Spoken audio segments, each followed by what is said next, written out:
Hey nerds, Farmer Jesse here. Welcome to Growers Daily, your daily dose of ecological farming insight. It is Tuesday, October 29th, 2024, and on the show today we are going to discuss the E. coli outbreak in onions and what small farmers should know about it. We're going to take a question from my favorite species of dinosaur, and we're going to talk about farm franchises. Normal Tuesday things. So let's do it.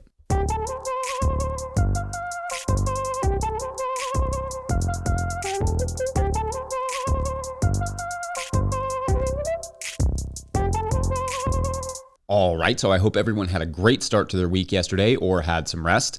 Mondays are a rest day in my brain. When I was cooking in the restaurants that I worked in for many, many years, we were often closed on Mondays. When we were doing the farmers market, Monday was always our day off because our main market was on Sundays. In the beginning of the season, we often started out doing both Saturdays and Sundays. But in the middle of the season, I would usually get burnt out and then just switch to doing the Sunday market only and not the Saturday market because Sundays were equally as profitable and for fewer hours. And then I would end up being able to take Saturdays and Mondays off by the end of the season. So that gave us one day to do nothing and then another day to do errands. I don't fully know how people who just take weekends off ever get any errands done, but I have also never really had a job where I didn't have to work on the weekends. I feel like most farmers I know also take Sundays and or Mondays off if they take a day off at all, but maybe that's just an assumption. Restaurants, farming, wine, taking a weekend off has never really been a thing in my working history until this year when we basically willed it into existence. Anyway, more importantly, the MLS team I follow, FC Cincinnati, won their first game of the playoffs last night, so let's talk about onions and E. coli. Okay, so this is not the segment where we get the Patreon member question, but one of our Patreon members, Kyle Putnam, had asked about the E. coli outbreak on the Patreon page, and I appreciate that because I am always happy to cover topical, farm-relevant subjects like this. If you ever have one, let me know. So just to fill you in, so last week an E. coli outbreak was linked to McDonald's, and then Kyle basically just asked how, why, how to avoid. Easy enough. For a minute, there was a speculation that it was not the onions, but the beef patties have, I guess, been ruled out now. So the slivered onions remain the primary suspect for this particular outbreak. E. coli, this specific strand of E. coli, is extremely dangerous, especially to young children, older individuals, and immunocompromised folks. According to the CDC, though estimates are likely much higher, 75 people have been infected so far, have been reported at least from 13 states. 22 have been hospitalized and one death has been reported.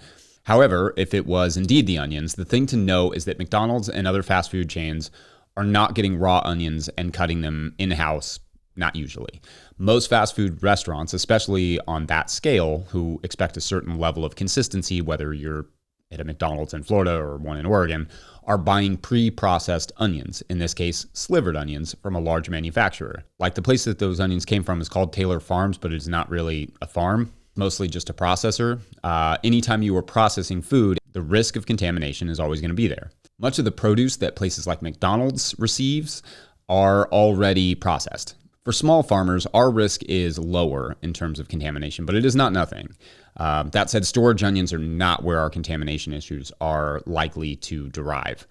On a small farm, contamination issues are going to come from basically two main sources: animal manure in the field and washing produce after harvest.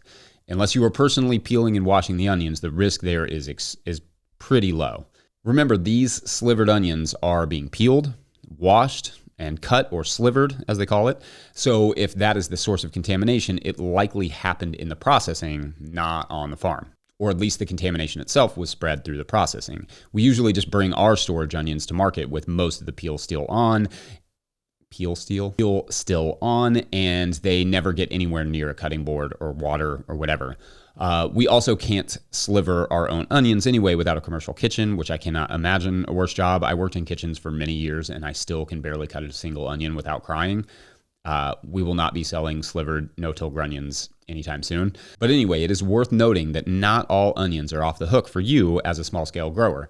If you are harvesting green onions, for instance, also called scallions, and then washing them and packing them, there is the risk of contamination there, especially if you do not properly dry them before taking them to market and they sit in your cooler for a couple days.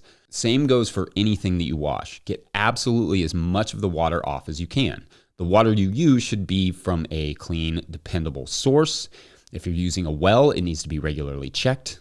Many growers use a product called Sanidate, which is permitted in organic certification to sanitize their wash water as well. I will definitely do more food safety segments in the future, as food safety is paramount and farmers are not immune to the concerns just because we are not mega corporations. But for now, just clean and sanitize your work surfaces, use clean water, make sure things are dried well before packing them, and wash your hands a lot. Anyway, I think for now, that's our E. coli segment. Next, let's talk about the joys of harvesting, which seems like a totally reasonable segue. BRB.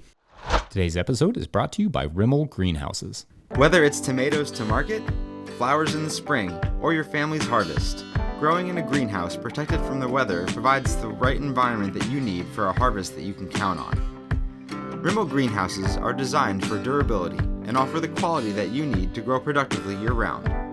Visit rimmelgreenhouses.com to get a quote today. If I may editorialize for a second, I own a Rimmel tunnel. I love it. We built it ourselves, and I really appreciated the quality of the tunnel as well as the customer service we received in the process. So make sure to check them out. If you, the listener, are enjoying this podcast and want to support it, you can do so at patreon.com/no-till-growers. I will try to get to questions from everywhere, but I will always get to those Patreon questions. Today's question comes from Patreon member Dorkasaur, and they actually had like multiple questions, but I'll split them up into a few different episodes because they are all worthy of their own segments. Dorkasaur writes, firstly, loving the show so far. Thank you, Dorkasaur. A couple questions, not so much topics as curiosity. As a market farmer, what, if any, crops do you enjoy harvesting the most? What do you enjoy the least? Okay, awesome. I love these sorts of questions.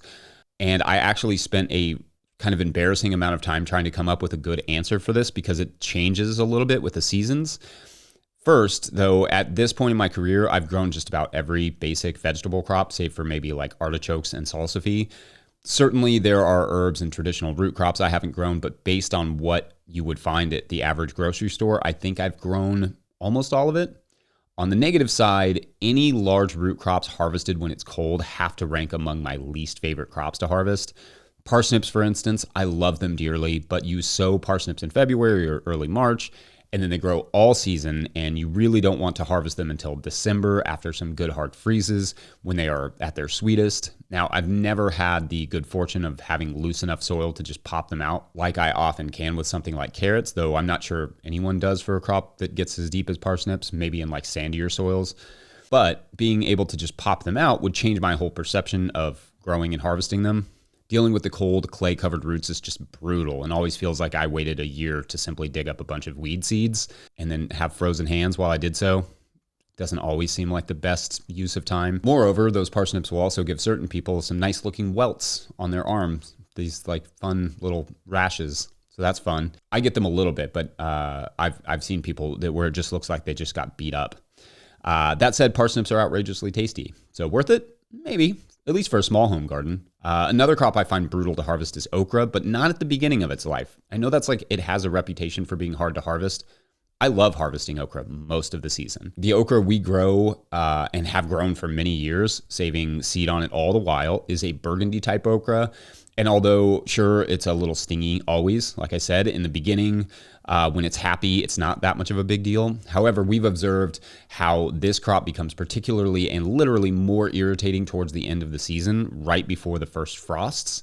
Without any scientific evidence, I have always just assumed this was just because the plant is trying to better protect its progeny. Like it produces more of the stinging spines to stay back off my babies. Either way, there comes a point in the season when I more or less just give up on harvesting okra because the irritation gets so bad and it clearly wants to be left alone. So message received. Those would probably be my least favorite, though you could also throw in there just about any crop on a freezing cold day or one of those harvest days where it's rainy and 40 degrees outside. That has to be the worst weather combo. Rain, wind, and just above freezing. No thanks. I'm good. I remember having to harvest a bunch of kale in late November when I was a young apprentice, where I could barely feel my hands or toes because the temperature was right at freezing and the kale was wet from dew. So no matter what you wore, the cold ultimately got through it. Not my favorite thing. As for things I do enjoy harvesting, I enjoy anything I can do standing up. I also like things like beets and turnips, as well as most alliums like onions and garlic. There's a satisfaction to popping those things out of the ground. It's the noise, it's the feeling, it's the smell, as long as the onions are not rotting. I love it. I always enjoy the sweet potato harvest as well, just as much for getting to see what the harvest looks like as for the fact that when it's usually done, the time of year, is when the weather has shifted from the summer to the fall and the temperatures are finally somewhat tolerable. I'm kind of somewhat indifferent, I guess, to harvesting things like tomatoes and squash and cucumbers. Anything I can do standing up is at very least neutral to me. I like things I can harvest with a quick cut greens harvester like arugula or baby lettuce. That's pretty satisfying. I would always rather harvest head lettuce over mixed lettuce though, if I had a choice, just because it's so simple and efficient. I'm weirdly not a fan of harvesting baby radishes. I don't know if that's weird, but not a fan. I don't know why. Maybe it's just having to deal with such a delicate crop while I'm in a hurry on a busy summer harvest morning. But yeah, definitely not one of my favorites. Anyway, fun question, Dorkosaur, and I look forward to getting to the other questions you had, and some of Bill Marshall had asked extra questions yesterday. Ask many questions, as many as you have, Patreon members. We've got time. For you all, what are your least and most favorite crops to harvest? I would love to know. Let me know that wherever you let me know things. Otherwise, we're going to take a quick break, and when we return, are we ever going to have small farm franchises? Good question. I mean, I posed it myself. I guess I can't say that, but anyway, be right back. Hey y'all, I just wanted to let you know that we have posted a bunch of discount codes over at our Patreon page at patreon.com/no-till-growers for our patrons over there. So if you love and appreciate our work, and you could use a little break on the cost of seeds this year, or on your irrigation supplies or boots or whatever, we have several discount codes available over at our Patreon page. Like I said, patreon.com/no-till-growers. So, just to be clear, that means for as little as $2 a month, you can save hundreds of dollars on your farming stuff this year. That's real. That page is so valuable to our work, and at a certain level, we'll even shout you out at the end of this show. Because you rock. That's it. Thanks, y'all. Enjoy the show. Okay, so a long time ago, I started to wonder when and if we'd really see farm franchises. Like, when is some prominent grower going to take their model and begin that same farm under that same name somewhere else? Now, I'm not saying it should happen. I just kind of assumed it would. Many years later, however, perhaps unsurprisingly, I still don't really see much in the way of farm franchises, and I think I understand why. But I also thought it would be a bit fun to explore it with you all. Or maybe it's a completely ridiculous notion, but what else are daily shows for but exploring ridiculous notions, right? So anyway, first, it seems like there are some farm franchises out there, especially for indoor controllable sort of operations, but not that operate in the small scale, field grown, local realm so much, at least not that any that I've found. But why? First, it may be the nature of franchises themselves. People buy into franchises for a few main reasons. One, the brand is established. 2, financing can be easier to get. 3, in many cases, you get support and expertise and data and instructions from whomever you bought the franchise from. And 4, it's business ownership, but the risk of failure is less. So let's go through those. For small scale farmers, in terms of the brand being established, I'm not sure that necessarily works in the favor of local farms, because local customers may not really want a national brand, nor would they likely be able to name a popular farm or recognize a popular farm brand per se. Like, we all know who the famous farmers are, but the average customer probably doesn't follow those sorts of things based solely on feeling, and notably not on any data or surveys. Just want to make sure to get that out there. I get the impression customers like supporting a small local farm. I think a national brand could be a hard sell. Though, conversely, if done right with the right marketing, it could be appealing. If the site and marketing were all in place, then customers would instantly know what you're all about, which might be a bonus. A franchised farm could be billed as a safe way to start more farms. And I think customers could maybe get behind supporting that idea. So that could be a boon. As for financing, I think that one is probably a wash. We have quite a few ag lending agencies that I'm not sure being a part of a franchise would necessarily help get the funding. But that's probably also just not something they see a lot, so I'm not sure how they would react to it. Maybe that would increase their interest in financing new small farms, knowing you were under another umbrella or had all the benefits of a franchise behind you. On the third point about getting expertise and advice, it makes me think about how we kind of do have small farm franchises in that way already because of the master classes that are available. You buy into that class and you can try to copy and paste those production systems to your land under your own farm name. Not saying it always works, but that is kind of a lo-fi version of a franchise, right? With minimal risk on the side of the franchisor and the franchisee to some extent. And to the point about it being business ownership with less risk, perhaps that would be true if the 3 other points were fully met. Having the support, the guidance, plus the brand recognition and marketing established alone would be a huge help. But obviously with farms, the challenge is that, for example, my exact systems here will not necessarily work that well for you, even if you live a county or 2 over, in the same way that, the equipment in a gym will largely work the same in Colorado Springs, Colorado, as it will in Nashville, Tennessee.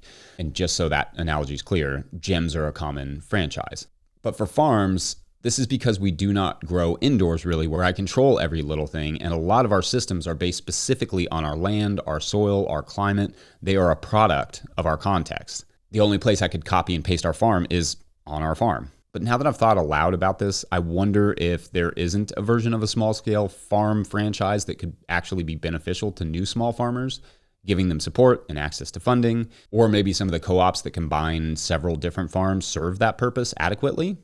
I don't know, but I'm sure you all have some good thoughts, and I look forward to hearing/reading those. Lots of good thoughts on yesterday's episode as well that I appreciate, but have not had time to respond to, but I did read a lot or most of them, but big thank you for those. Otherwise, I'm going to wrap it up there. Huge thank you to Willie Breeding for the theme music and to the team at No-Till Growers for their support.